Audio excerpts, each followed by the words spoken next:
മുക്കിൽ നിന്ന് പാറമ്മൽ സ്കൂളിലേക്കുള്ള ചെമ്മൺ പാതയിലൂടെ കുട്ടികൾ ഇലാസ്റ്റിക് വലിച്ചു കുടുക്കിയ പുസ്തകക്കെട്ടുകളുമായി കലബല പറഞ്ഞ് പരക്കെ നടക്കുകയാണ്. കുണ്ടും കുഴിയുമുള്ള ഈ റോഡിലൂടെ വാഹനങ്ങൾ വല്ലപ്പോഴുമേ വരാറുള്ളൂ. സ്കൂളിനടുത്തെത്താറായി. പൂമുഖമാണ് നമ്മെ ആദ്യം സ്വീകരിക്കുന്നത്. ആനപ്പുറം പോലുള്ള പാറമ്മൽ കാലെടുത്ത് വെക്കുമ്പോഴേക്കും കുട്ടികളുടെ ബഹളം കേൾക്കാം. ആർത്തലയ്ക്കുന്ന അറബിക്കടൽ പോലെ. പൂമുഖം മുതൽ താഴെ അത്തിമരം വരെ തഴച്ചു വളരുന്ന മൈലാഞ്ചി ചെടികൾ.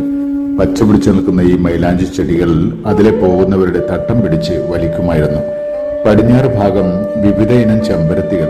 പാറയുടെ കറുത്ത വെള്ളഭാഗം മുഴുവനും മൈലാഞ്ചി അരച്ച വെള്ളപ്പാടുകൾ. പാറക്കുണ്ടിലെ സമൃദ്ധമായ തെളിനീരുറവുകൾ. അവർ വെള്ളിയിലെ കുമ്പിളുകളിൽ പനിനീർ വെള്ളം ശേഖരിച്ചു. അത് അരക്കാനും കഴുകാനും മാത്രമല്ല, വെള്ളിയിലകളിൽ പളുങ്കുമണികൾ നൃത്തം ചെയ്യുന്നത് കാണാനുമായിരുന്നു. അരവുകല്ലുകൾ ഓരോരുത്തരും കഴുകി വൃത്തിയാക്കി ഒളിപ്പിച്ചു വെക്കാൻ നല്ല മിടുക്കായിരുന്നു അവർക്ക്. പൂമുഖത്തെ ഇരുത്തിയിൽ ശങ്കരക്കുറുപ്പ് ചമ്പ്രം പടിഞ്ഞിരുന്ന് ശ്രീകൃഷ്ണന്റെ ചിത്രം വരയ്ക്കുന്നു. ചുറ്റും കുട്ടികൾ. പാറമ്മിലൂടെ തലങ്ങും വിലങ്ങും കുഞ്ഞുങ്ങൾ കുസൃതി കാട്ടിയും നിഷ്കളങ്കമായി ചിരിച്ചും നടന്നു നീങ്ങുകയാണ്. അമ്പലത്തിലേക്കുള്ള ഇടുങ്ങിയ വഴിയിലൂടെ ജാന ടീച്ചർ കുട്ടികളും വരാൻ സമയമായി. ഇരുഭാഗത്തുമുള്ള കൊള്ളുകളിലെ മേലെ നിന്നും ചായപ്പുല്ലുകളും തടിച്ച കൂരിവടി തണ്ടുകളും ചേർന്ന് മേൽക്കൂരകൾ സൃഷ്ടിച്ചിരിക്കുന്നു. ഉച്ച സമയത്ത് പോലും അതിലെ നടന്നു പോവാൻ പേടിയായിരുന്നു. പാറക്കുണ്ടിനടുത്ത് കുട്ടികൾ കൂടി നിൽക്കുന്നത് കണ്ടപ്പോൾ ഞാനും പവിയും ചെന്നു നോക്കി. വലിയ ചേറുമീനുകൾ ഉണ്ടത്ര ഇതിൽ. എത്ര നോക്കിയിട്ടും കാണാതായപ്പോൾ പവി പറഞ്ഞു, വാടാ നമുക്ക് പോവാം. അവൻ എൻ്റെ കൈ പിടിച്ചു വലിച്ചു. ക്ലാസ്സിലെത്തി പുസ്തക ചുമട് ഇറക്കി വെച്ച് ഒന്ന് നെടുവീർപ്പിട്ടു. ഗോപാലൻ നായർ മാഷ് ലീവാണെന്ന് ഗോപനാണ് ആദ്യം പറഞ്ഞത്. പിന്നീട് രാജൻ സീട്ടിയും പ്രദീപനും ഏറ്റു പറഞ്ഞു. വായനയും കോപ്പി വരയും ഹോംവർക്കും ഒന്നും വേണ്ടല്ലോ. ക്ലാസ് മുഴുവൻ സന്തോഷത്തിൽ ആറാടുകയാണ്. തീരെ തളർന്നുവെന്ന് കണ്ടപ്പോൾ ഞാനും മോഹനും സീറ്റിൽ തന്നെ വന്നിരുന്നു.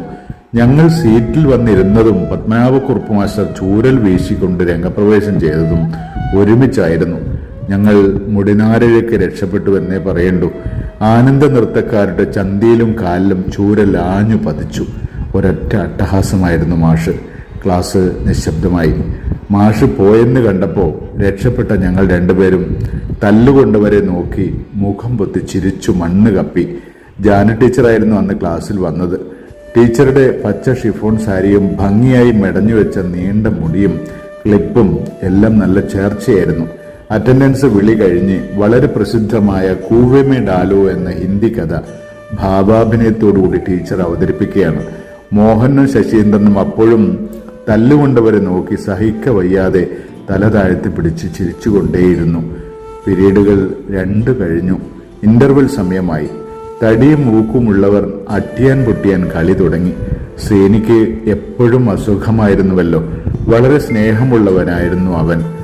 എന്നും വീട്ടിൽ നിന്ന് കൊണ്ടുവരുന്ന മധുരപ്പുളി എന്നെയായിരുന്നു ഏൽപ്പിച്ചിരുന്നത്. മിക്കവാറും 2 വാളൻ പുളികൾ കാണും.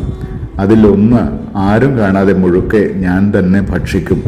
ഒരെണ്ണം എല്ലാവർക്കുമായി പങ്കുവെക്കും. ശ്രീനിയും ശശീന്ദ്രനും സ്കൂളിന്റെ താഴെ ഗ്രൗണ്ടിൽ മുഖാമുഖം നിന്ന് വർത്തമാനത്തിലാണ്.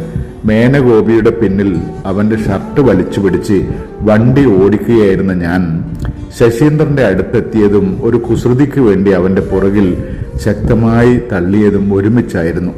തത്തക്കൊക്ക് പോലെ പുറത്തേക്ക് ചാടിയ ശ്രീനിയുടെ മേലെ നിരയിലുള്ള 2 പല്ലുകൾ ശശീന്ദ്രന്റെ നെറ്റിയിൽ ചെന്ന് പതിച്ചത് ഞാൻ അറിഞ്ഞതേയില്ല. കരിക്ക് പൊട്ടിയതുപോലെ ചോര കുടുകുടാ ഒലിക്കുകയാണ്. ശശീന്ദ്രന്റെ മുഖവും ഷർട്ടും മുഴുവൻ ചോരയിൽ മുങ്ങിക്കുളിച്ചിരിക്കുന്നു. ഒട്ടും പ്രതീക്ഷിക്കാതെ വന്ന ദുരന്തത്തിൽ എന്റെ മുട്ടുകാൽ വിറക്കാൻ തുടങ്ങി.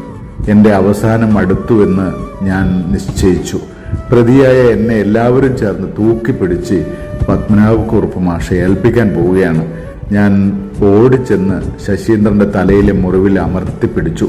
എന്റെ കൈയിലൂടെ ചോര കുടുകുട ഒലിച്ചിറങ്ങുകയാണ്. കൈകളും ഷർട്ടും ചോരയിൽ മുങ്ങിക്കുളിച്ചു. ഞാൻ ശശീന്ദ്രന്റെ നെറ്റിയിൽ നിന്ന് കൈ എടുത്തതേയില്ല. ചോര കണ്ടിട്ട് തല കറങ്ങുന്നത് പോലെ തോന്നി എനിക്ക്. പൂമുഖത്തെത്തും വരെ ഞാൻ കൈ എടുത്തതേയില്ല. മുറിവിൽ അമർത്തിപ്പിടിച്ചു. സാക്ഷികളായവർ മുഴുവൻ എൻ്റെ പിന്നാലെ ഉണ്ടെന്ന് ഞാൻ ഉറപ്പിച്ചു. അധ്യാപകരെല്ലാവരും ഓടിയെത്തി. ശശീന്ദ്രനേക്കാൾ ചോരയിൽ മുങ്ങിക്കുളിച്ചു നിൽക്കുന്ന എൻ്റെ നേരെയായിരുന്നു എല്ലാവരുടെയും നോട്ടം. പത്മനാഭക്കുറുപ്പ് മാഷ് ചൂരലുമായി പുറത്തിറങ്ങി. ഗോവിന്ദൻ മാസ്റ്റർ അവനെ താങ്ങിപ്പിടിച്ചിരുത്തി ഇരുത്തിയിൽ കിടത്തി മുറിവ് കെട്ടി. അമ്മു ടീച്ചർ എവിടെ നിന്നോ ഒരു ഗ്ലാസ് വെള്ളവുമായി ഓടിയെത്തി. പൂമുഖമാകെ ബഹളം. കുട്ടികൃഷ്ണക്കുറുപ്പ് മാഷ് കേസ് വിസ്താരം തുടങ്ങി. ഞാൻ ശ്വാസം അടക്കി പിടിച്ചു നിന്നു. ഇനിയുള്ള ഓരോ നിമിഷവും എനിക്ക് നിർണായകം തന്നെയാണല്ലോ. കൊലക്കയറിലേറ്റാൻ പോകുന്നതിന് തൊട്ടു മുമ്പുള്ള നിമിഷങ്ങൾ എനിക്ക് തലവേദനിക്കുന്നത് പോലെ തോന്നി. ആരും എൻ്റെ പേര് പറഞ്ഞില്ല. ആശ്വാസത്തിന്റെ നേരിയ കിരണങ്ങൾ ഞാൻ എവിടെയോ കണ്ടു. കുട്ടികൃഷ്ണക്കുറുപ്പ് മാഷ് ഇനി എന്തു ചെയ്യുമെന്നറിയാതെ വിഷമിച്ചു. ഈ കേസിന് ഒരു നിയതരൂപം കിട്ടുന്നില്ലല്ലോ. എന്താണ് സംഭവിച്ചതെന്ന് ആർക്കും അറിയില്ല.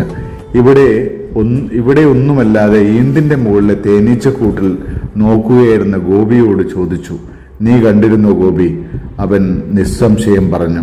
ശ്രീനി തന്റെ തത്തക്കൊക്ക് പോലുള്ള മുകൾ നിരയിലെ പല്ലുകൾ കൊണ്ട് ശശീന്ദ്രന്റെ തലയിൽ ആഞ്ഞടിക്കുകയായിരുന്നുവെന്ന്. കേസിന്റെ ഗതിവിഗതികൾ ആകെ മാറി മറിഞ്ഞിരിക്കുന്നു. അവന്റെ തല ചെന്നടിച്ച് ചോര വരുന്നത് മാത്രമേ ഗോപി കണ്ടിരുന്നുള്ളൂ എന്ന് തോന്നുന്നു. മാഷ് ശ്രീനിയുടെ നേരെ തിരിഞ്ഞു. ഓഹോ, എന്നിട്ട് നീ ഒന്നും അറിയാത്തവനെ പോലെ നിൽക്കുകയാണ് അല്ലടാ? പാവം ശ്രീനിക്ക് ഒന്നും മനസ്സിലായില്ല. അവൻ പുലർന്നു വന്നവനെ പോലെ നാലുപാട് നോക്കി. കരൾ രോഗബാധിതനായതിനാൽ അവന്റെ വയറ് വീർത്ത് ശരീരം ശോഷിച്ചിട്ടായിരുന്നു. രോഗിയായതിനാൽ തല്ലുകിട്ടാതെ രക്ഷപ്പെട്ടു. വീട്ടുകാരെ വിളിപ്പിച്ചിട്ട് ക്ലാസ്സിൽ കയറിയാൽ മതി എന്ന വാണിങ്ങും. പാറമ്പിൽ പീടികയിലെ കൃഷ്ണേട്ടനും വഴിപോവുകയായിരുന്ന പടിഞ്ഞാറത്തെ കുഞ്ഞികൃഷ്ണൻ നമ്പ്യാർ മാഷും ബഹളം കേട്ട് സ്കൂളിൽ ഓടിയെത്തി. അവരെല്ലാം കണ്ടിരുന്നു. അവസാനം പറഞ്ഞു, ആ കുട്ടിയെ നാം അഭിനന്ദിക്കേണ്ടതല്ലേ മാഷെ? കുപ്പായവും മേലും മുഴുവനും ചോരയിൽ മുങ്ങിക്കുളിച്ചിട്ടും അവൻ ആ നെറ്റിമുറിഞ്ഞ കുട്ടിയുടെ നെറ്റിയിൽ നിന്ന് കൈ എടുത്തില്ലല്ലോ. ഒരു ജീവൻ രക്ഷിച്ചതിന് തുല്യമല്ലേ അത്? സ്കൂൾ അസംബ്ലിയിൽ പൂച്ചെണ്ടുകൾ നൽകി ആദരിക്കണം ഇവനെ. ഒരു മാതൃകയാവട്ടെ മറ്റുള്ളവർക്ക്. അപ്പോഴേക്കും എല്ലാവരുടെയും നോട്ടം എൻ്റെ നേരെയായിരുന്നു. ധീരനായ ഒരു യോദ്ധാവിനെ പോലെ ഞാൻ ഞെളിഞ്ഞു നിന്നു.